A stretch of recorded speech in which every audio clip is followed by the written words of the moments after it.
Assalamualaikum warahmatullahi wabarakatuh. Waalaikumsalam warahmatullahi wabarakatuh. Alhamdulillahirabbil alamin. Alhamdulillah.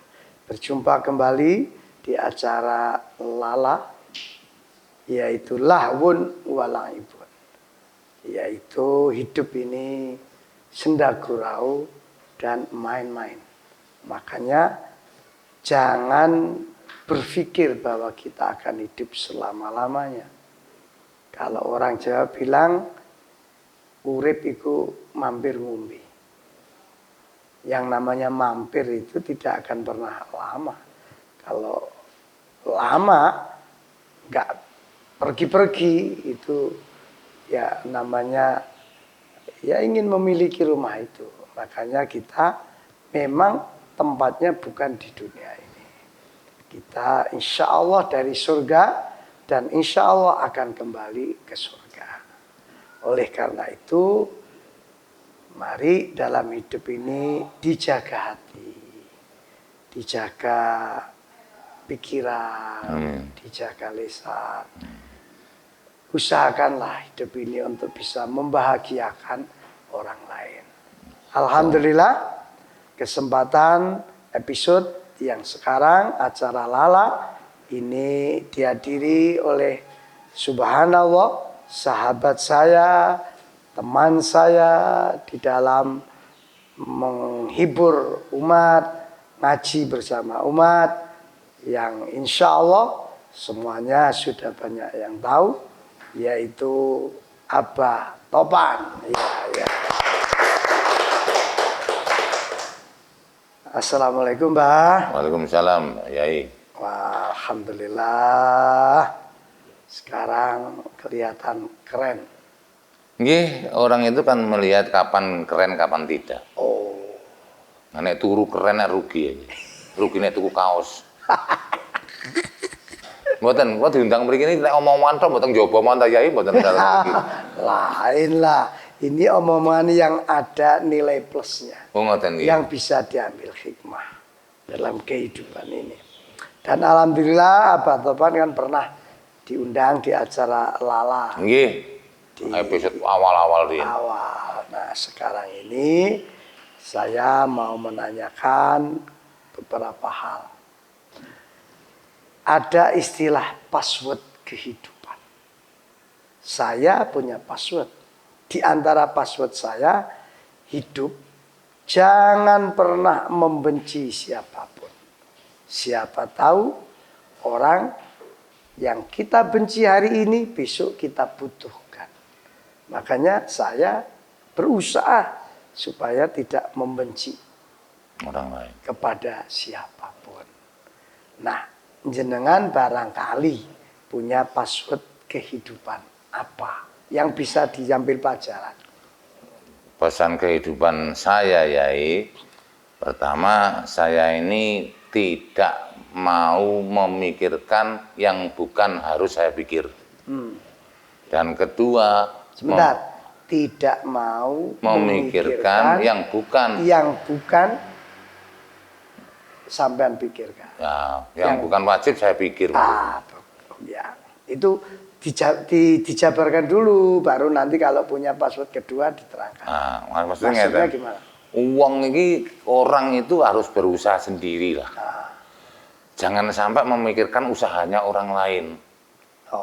Ngerti enggak? Ya. Kita yang ngomong, kita ngomong sendiri, tapi jangan sampai membicarakan omongannya orang lain yang bukan harus saya omongkan. Paham betulnya? Belum. Nah, kok angel mentok Yai sih Yai. Enggak. Maaf Yai. Coba. Ngeten lho, jenengan dawuh. Ya. Jenengan dawuh karo santri. Itu kan punya hakku. Oh ya. Nah, kalau melo-melo lah berarti kalau ini lancang. Oh. Monggo apa pangkatmu iki kok ngalahno kiai? Ngoten. Aku ngilu Jawa, aku iso ngalahno badminton tok. Ngoten mawon ngoten. Berarti jenengan punya prinsip tidak mau mencampuri. Lah karep kula ngoten, karena itu bukan harus saya omongkan. Paham nggih? Iya. Jadi panjenengan tidak mau mencampuri omongan lain. Orang lain punya pendapat, orang lain punya omongan, silahkan. Saya tidak mau ikut mencampuri. Itu urusanmu dengan Allah, urusanmu dengan manusia, dan akibat apapun akan kembali kepada dirimu. Leres. Ucapan saya tanggung jawab saya. Apapun yang saya ucapkan itu tanggung jawab saya. Bagus. Makanya kelihatan yang diomongkan orang lain dan itu bukan hak saya ngomong. Ya, Maksudnya, bagus. Luar biasa. Tepuk tangan. Luar biasa. Artinya seorang seniman seperti apa Topan, umpama kuliah kan sudah S3 itu. Wah, S3, S terakhirnya semaput. Iya, oke. Jadi dalam hidupnya apa berarti bahasa gampang, gak gelem usil mbek urusan. Lah nggih, wae istilahnya wis kono wis urusanmu nek urusanmu. Nah nek urusan karo aku ya omongan karo aku, aja omongan karo wong liya ngoten nek kula ngoten. Jadi enggak mau usil Nggih. dengan rumah tangganya. Apa pikiran ya? Luar biasa. Betul. Jadi kalau kita suka memikirkan urusannya tonggo, malah sumpah. Mikirkan ya orang lain, tambah kita banyak beban. Makanya saya kira itu juga perlu diambil pelajaran. Jangan gampang usil dengan urusannya orang dan jangan suka mencampuri urusannya orang. Wong ngurusi urusane dhewe guru karuan isok selesai. Kok ngurusi? Kok nambahi urusannya orang lain. Betul, luar biasa. Mungkin ada lagi? Lagi yang kedua, ukuranku duduk ukuranmu. Oh. Ukuranmu ya duduk ukuranku. Makanya nek nggawe klambi, nah iya klambimu dhewe. Nah aku ya tak gawe klambiku dhewe. Jadi berarti ngeten lho bahasane niku klambimu nomor 1000 agemane yai kula gawe mesti kegeden. Ya. Nah klambi kula njenengan agem mesti kecilikan. Dadi wong harus ngukur kemampuane dhewe-dhewe. Mergo menungso urip iki duwe urusan dhewe ngoten lho. Jenengan kagungan urusan piyambak, kula nggih duwe urusan dhewe. Nek dicampur wis mboten kurus kabeh. Akhire kok kurus kaya kula ngeten iki. Enggak, itu kalau bahasa agama Islam. Nggih pripun. Namanya jangan sampai iri dengki. Jangan hasut dengan kekayaannya orang. Sebab itu bukan ukuran saya. Saya punya tonggo omahe tingkat 4. Ya wis ku rezekimu. Umpama aku manggon kono gak iso mbayar pajeke. Aku wis cukup omahku gak tingkat, wis sing penting wis bahagia cukup. Nah, itu artinya rasa untuk mensyukuri yang ada. Nggih, omah kula mawon ajeng njenengan ijoli pondok kula mboten sanggup. Mboten karo pajeke. Nek nyapu samonten banine kemeng kula niku Yai. Iya. Capek ya nyapu. Gitu loh. Luar biasa ini. Tepuk tangan. Luar biasa artinya ukurannya orang itu punya ukuran masing-masing. Nggih. Jangan memakai ukurannya orang lain. Ukuran yang ada saja lo dinikmati, disyukuri. Subhanallah, luar biasa. Ternyata ya ngapunten ya. Nggih. Kalau di TV kan kayak wong gak isok sampean nih. Ternyata isok sebae sampean. Artinya kalau di TV kan kayak wong goblok ngono lho wis angel men dawuh. Wong goblok ngono. Tapi ternyata kan enggak. Karena itu yang saya omongkan itu pengalaman saya sendiri ya, bukan pengalamannya orang lain. Suatu misal pengalaman orang lain diberikan ke saya menyampaikan, tapi saya tidak bisa menerjemahkan karena apa artinya. Kita kan malu. Malu kita. Jadi pengalaman saya, ya saya ceritakan. Orang berdebat, gak ngono pan iki kowe. Aku ngene kok. Luar biasa, Masya Allah. Nggih. Artinya jangan saged nglakoni ngoten. Wis saged berusaha. Nggih, berusaha nggih. Kita kan semuanya belajar. Ini kan dalam acara Lala ini kan karena dunia ini kan ya nuwun sewu. Enggak cuma ini sebenarnya yang kita tuju itu kan akhirat. Nah, Allah selalu mengingatkan kita untuk selalu berbuat baik. Tujuannya apa? Untuk akhirat. Jangan tertipu dengan permainan di dunia. Gitu loh. Kan kita ini kan suka tertipu. Ndelok tanggane sugih, kepengin sugih. Padahal wis ana ukurane dari Allah itu. Nah, nggih mesti. Duwe tangga ayu, kepengin bojo ayu. Mana niku kadang-kadang, kadang-kadang mboten Yai. Enggak, artinya ya istri yang ada kan harus Lah disyukuri. nggih wong pancene mek iku tok. Nah, iya. Aku ngentut bojo ayu wis malah ndang mati Yai. Iya ta. Nang bojo ayu aku elek apa padha karo nyepaki tangga Yai. Oke, makanya ini kelihatannya sederhana bahasa ini. Tapi sebenarnya punya ilmu hikmah yang luar biasa. Yaitu tadi tentang ukuran ini. Kan Allah itu kan sudah, kalau bahasanya orang Arab, likuli syai'in maziyah.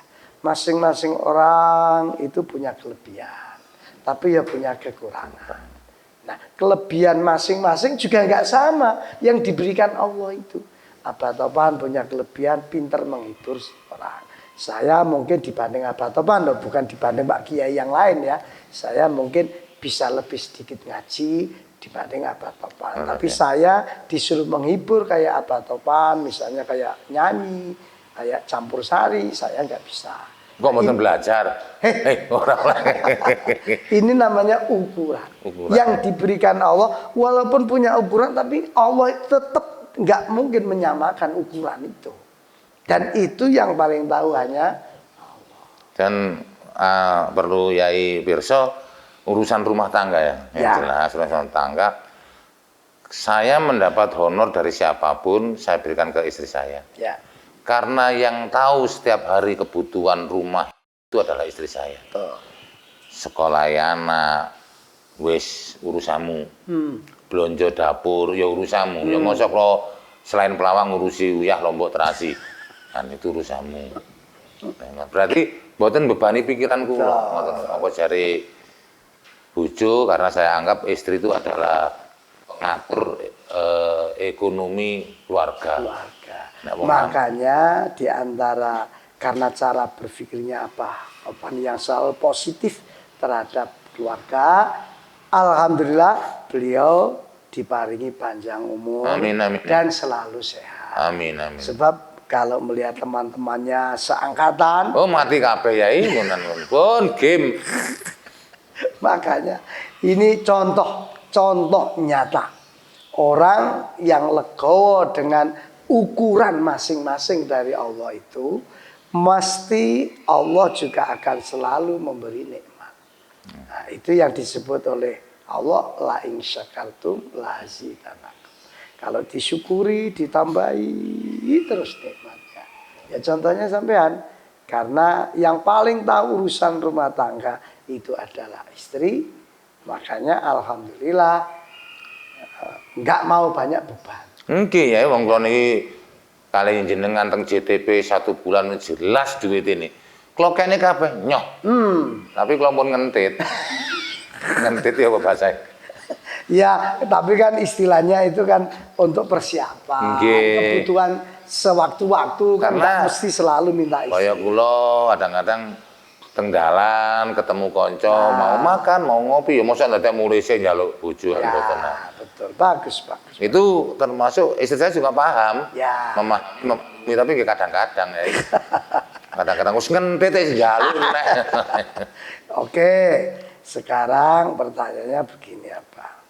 Itu tadi kan termasuk password kehidupan. Nggih. Nah, di dalam perkumpulan jenengan sesama seniman, sesama pelawak, ini kan sudah banyak yang sepuh-sepuh. Pernah nggak diadakan semacam reuni, temu kangen? Nah, itu pernah nggak itu? Ya, tidak sering tapi pernah. Ya. Karena teman-teman itu kan punya kesibukan masing-masing ya. Nah, ketika ada kesempatan ngumpul, ngobrol-ngobrol. Di antara yang masih ada kan iya, kemarin tuh saya dengan Mas Tarsan, Mas Pulu, Pak Kadir, dan teman-teman lainnya lah. Banyak teman-teman pelawak yang di sana banyak, ya sekitar orang 10 sampai 15 orang. Ya, nah, enggak di dalam kalau seniman dulu mungkin di zaman nom-nomane kan nuwun sewu ana sing ndablek, maaf ya, misalnya loh ngombe Nggih, macam-macam. Iya, nggih. Nah, sekarang setelah usia 60 atau ya 60 ke atas lah, itu kalau lagi ketemu itu cerita-cerita biasanya apa yang sering diceritakan? Nah, soal itu tasih wonten Oh ya. soal senang minum dan lain-lain karena ya namanya pergaulan. Ya. Mereka bergaul dengan orang-orang yang seneng yang gitu ya akan ikut begitu. Nah, dan cuma kula niki nak nun sewu kanca-kanca Jakarta nek nyeluk kula nang medeni ya. Ya, Pak. Wah, iki kiai kok Jawa Timur. Ya rek pondoke sik digawe wong ngoten. Iki ustaz ndak sama. Cuma ngene lho nek aku mbok ojak kaya biyen zaman-zaman sebelum Yesus meninggal, aku nggak iso nglakoni. Bukan kok terus kok topan dadi enggak ngono. Cuma nggak iso nglakoni nek nglakoni piye keadaan Jakarta sementara aku nang ngene Jawa Timur. Aduh, capek wis lakonono kono nek kowe gelem nglakoni, nek kowe gelem leren kaya kanca-kancane sing wis leren iku ya alhamdulillah karena kita semakin tua semakin kurang sehat. Kalau minuman yang dikonsumsi kita ini tidak sehat, kita juga tidak sehat. Tapi kalau minuman makanan kita sehat dan pikiran kita ini mendapat suntikan yang sehat, insya Allah. Ya. Oke, ini yang sinten yang perlu kula suntik ngatenane. Enggak, ini pelajaran yang bisa diambil dalam pergaulan. Itu juga menentukan. Terus saya Ono bahasane kalau orang dekat dengan tukang las karbit, gelem gak gelem mesti kecipratan. Mowone. Kalau orang deket sama penjual minyak wangi, masuk gak tuku bolak-balik ndulit, akhirnya pulang ya wangi. Itu artinya dalam hidup ini kalau kita bersahabat dengan orang yang baik-baik, yang harum namanya, harum kelakuannya, harum akhlaknya, insya Allah kita terpancing menjadi juga lebih baik. Tapi kalau kebetulan belum bisa meninggalkan teman-teman pergaulan yang ahli maksiat, ya cepat atau lambat pasti akan kembali lagi atau bahkan belum pernah keluar dari tempat itu, masih di situ sampai tua. Nauzubillah. ya karena kumpul tukang ngelas terus ya. Iya betul. Tukang las. Nggih, bagus. Alhamdulillah. Dan Yai Pirso itu tentang hidup dengan teman itu memang angel tapi nggih repot. Ya. Nggih, kula dangu mboten temu. Nah, kanca kula tasik sebentar tasik mengonsumsi ngeten iki. Niki carane alasan nggih repot. Ya Pan, ojo mentang-mentang saiki kumpul kiai ya ngono, biyen ya kaya ngono. Ya. Kalau kita membuat alasan gak tepat itu dadi perkara. Ya, menyinggung perasaan. Terus gimana kalau kowe roh nek aku kumpulan saya itu kiai mbok tawani ngene sing dosa kowe rek, dudu aku. Ojo ngono. Lek ngelungi aja ana wong. Mboten, aja ngono. Mboten ngoten. Ngene ya. Aku isih doyan. Zaman saya cuma kondisiku, awakku, wetengku gak iso nampa ngene iki. Lah aku kepingin sehat. Gelem nek iki tak ombe terus aku gak sehat, tanggung jawab kowe nang bojoku. Ampun, umurkan kok ya. Akhirnya ngoten. Ya, alhamdulillah. Yang penting nolak tapi tidak menyinggung perasaan. Dan itu nggak mudah loh, Pak. Nggak mudah. Artinya begini, orang seperti jenengan yang dulu juga ngapunten lah. Zaman dhisik mungkin ya termasuk kanca-kancane iku mau peminum, sekarang sudah ngaji-ngaji leren. Terus kan enek wong iku bahasa sekarang ada istilah hijrah. Dulu yang jenengan kumculane macem-macem terus sekarang hijrah ngaji terus begitu. Ayo wis to kaya zaman dhisik. Masya Allah haram masuk kan loh. Itu kan menyinggung. Wah, dipendung yai. Ngono ya saya kan nombong bareng biar kayak kata ngoteni. Makanya ajakan yang baik, tapi dengan cara yang tidak baik pasti nggak punya hasil yang baik. Nggih. Ya toh? Bacaan baik, tapi dengan cara tidak baik, baik, mesti hasilnya tidak baik. Contohnya kayak tadi temennya nyudui, Ayo to masa kaeling zaman dhisik rek. Masa wis kaji kan ya nyang Mekah to kaji, masa nyang kene barang kaji. Ya umpamane ya, wong sing ngomong karo ngono. Tapi kalau sampean Masya Allah kok niki urip arep mlebu neraka tak umpamane. Kan menyinggung perasaan. Walaupun sebenarnya sampean niate ngajak. Wis to rek, saiki ojo ngono-ngono wis tobat. Tapi bahasa tobatnya itu menyinggung perasaan. Tobat, kok niku kapan tobat? Umpamanya kan menyinggung, pasti hasilnya nggak baik. Siji kayak tadi, dienggokno kesehatan. Aku terus terang, wis tuwek, aku nak gak sehat ya apa nak minum ngene maneh, aku gak sehat. Engko ya apa nak aku ana masalah tanggung jawabku dengan sampean dengan istri saya gimana? Oh ya wis sepurone. Nah, itu karena omongan yang baik menghasilkan sesuatu yang baik. Oh iyalah, kan yo saelek-eleke sampean kan wis ana putihe to atine. Lebih baik titik mau sing penting ana putihe. Nggih, saya kira ini Masya Allah luar biasa pelajaran yang bisa kita ambil. Ketika ngapunten kumpul teman-teman seperti itu, kan otomatis dimanapun kan sudah haji, sudah hijrah, kan nggak mau meninggalkan sholat. Nah, bagaimana cara ketika kumpul teman-teman yang sekarang belum sholat, padahal dia juga Islam misalnya, terus supaya nggak menyinggung perasaannya, supaya nggak sakit hatinya dia, walaupun melakukan suatu kebaikan wong sholat. Nah, itu pernah nggak pernah terjadi itu?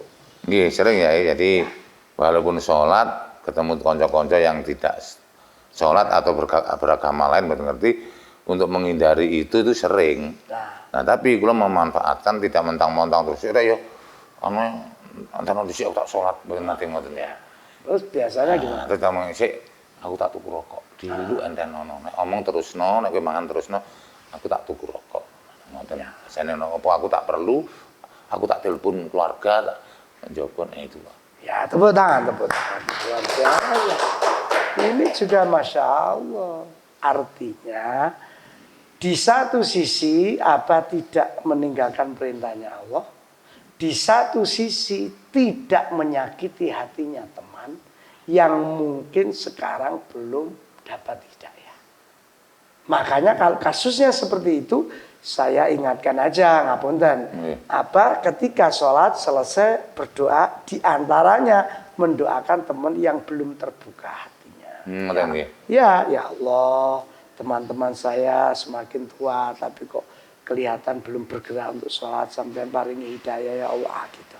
Nah, kalau mboten ngoten yai nggih, untuk niki hikmah kula ketemu jenengan niki ngene iki.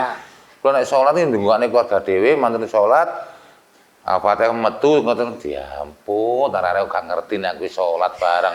Kadang-kadang ngomong ngoten ora mboten ndongakne yai. Lagi perlu didongakne yai. Loh iyalah, kan orang dapat hidayah itu bisa aja doanya orang tuanya, doa gurunya, doa temannya, doa orang siapapun. Dan doa yang paling cepat diterima Allah itu doa yang mendoakan itu tidak diketahui oleh yang didoakan. Jadi yang didoakan itu nggak tahu siapa yang mendoakan saya, kok tiba-tiba saya dapat hidayah. Kalau mboten punya jasa kula. Hah? Mboten punya jasa. Loh, kalau ingin punya jasa namanya kurang ikhlas toh. Ya kalau misalnya begitu temen tiba-tiba sampai doa, tapi dia kan nggak tahu. Lalu dia tiba-tiba sholat. Begitu sholat terus sampai cedeki. Ngene lho, awakmu iku saiki sholat. Itu dungoku ngawur ae. Umpamane lho. Nggih. Ya wis saiki. Piro ngene. Berarti kan enggak ikhlas. Dan karena enggak ikhlas itu ya bukan, kalau dia sholat bukan doa sampean, bukan doanya yang lain yang lebih ikhlas. Mboten masalahnya nate ngeten yai. Enten kanca ndek urusan soal rumah mau digusur, mau apa ngoten ta? Omahe mau digusur karena masalah napa-napa. Kula niru kanca kula kaya ngoten iki nelongso ati kula ngoten kok. Ya kancaku sik menderita piye kula ndonga. Wis sak iso-iso ndonga kula. Bareng lolos rampung saniki sugih nih lali. Nek kalian mboten lali, tapi mboten kok ora matur nuwun karo aku ngoten lho batin pun. Loh, kan sampai mendoakan dia tidak tahu. Lah nggih napa perlu dikai kwitansi enggak kuntungane ngoten. Ya enggak.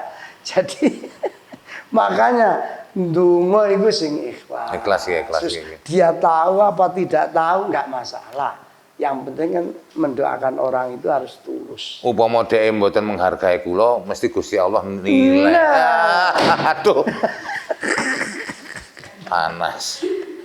Iya betul. Walaupun dia tidak menghargai, wong kita karena Allah, pasti Allah akan menghargai kita. Tanpa diminta pun wong Allah itu Ar-Rahman Ar-Rahim. Nah, demikian pemirsa, orang itu kalau tidak dihargai orang akan dihargai Allah. Lanjutkan aja itu ya. Sing di omah ya. Kok tak latihan orang di omah dewi. Gitu. Para pemirsa, alhamdulillah obrolan kita dengan Abah Topan banyak hal.